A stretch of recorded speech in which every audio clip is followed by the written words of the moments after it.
So here you can, so basically in any of the modes, whether it's flipped open with the full QWERTY, flipped close with in full touch mode, or in sort of tabletop mode, as we refer to it, that has a few different functions that come up automatically. You get the weather, you get the time as an alarm clock sort of on your bedside. You can hit the home key and get full access to all the applications that your device would have.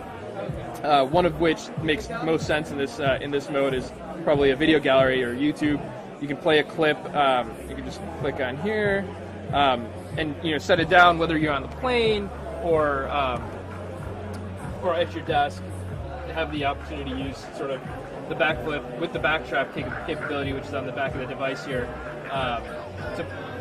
to operate in all three of these modes, whether it be touch only, the QWERTY, or the media mode.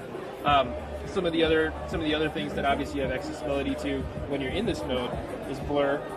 You see the happening speed. Are you familiar with blur? Have you seen demos? Yeah. Oh, you do. Excellent. Okay. So you can quickly, oftentimes leave it on my desk. I'm able to flick through, immediately on whether they're messages or happening speed. The other nice capability of it is if you have news feed set up, you can have those coming in as well. It does have a camera.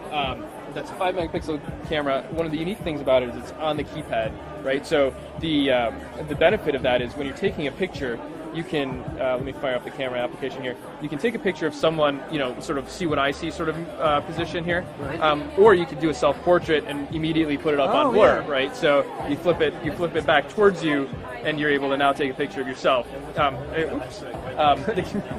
As you can tell, the flash is pretty bright. And it complements the 5 megapixel quite well. Come on over, yeah. Can I take a photo? Oh, absolutely. Do you want it with the flash firing towards you, no, or without? I just did that accidentally.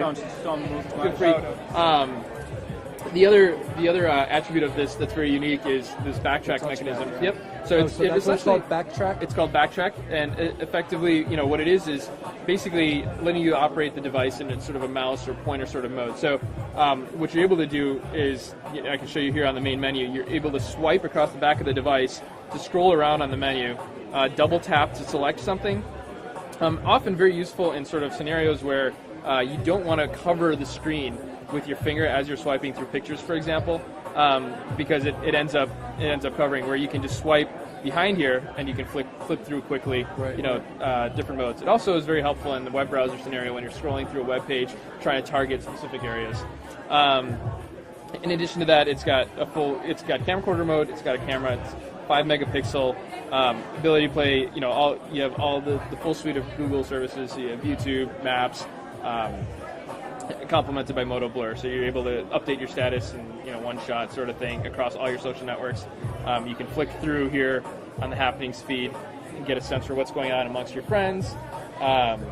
You're able to use the universal inbox, pull in messages from across all your networks, whether they be email, text messages, or your social networks. The same services supported by the Click at this point, right? Exactly. All of the capabilities of the Click now offered in a new sort of innovative form factor. Exactly. Any portfolio thing. So, we're sort of, there are some phones that Motorola is launching in their portfolio that will be Android-based devices, that'll be pure, launches of Android without blur. And there'll be some that have blur. So it's like a diversification. Yeah, a diversification strategy.